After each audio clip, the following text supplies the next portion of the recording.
Hello everyone. Welcome back to Silent Infotech.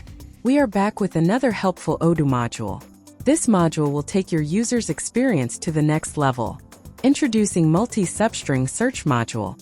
In Odoo, the default I-like search operator treats multi-word search terms as a single string, restricting flexibility and accuracy when searching for records with multiple keywords in any order.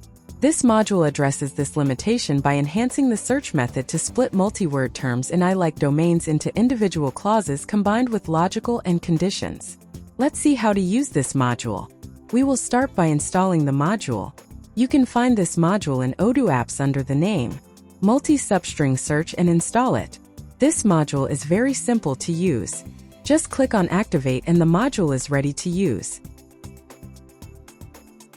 Let's see an example. Go to Sales. Search for Gemini Furniture. So you can see all sales records with Gemini Furniture. Now let's see the products. Search Sit Corner. And we are left with 2 products here.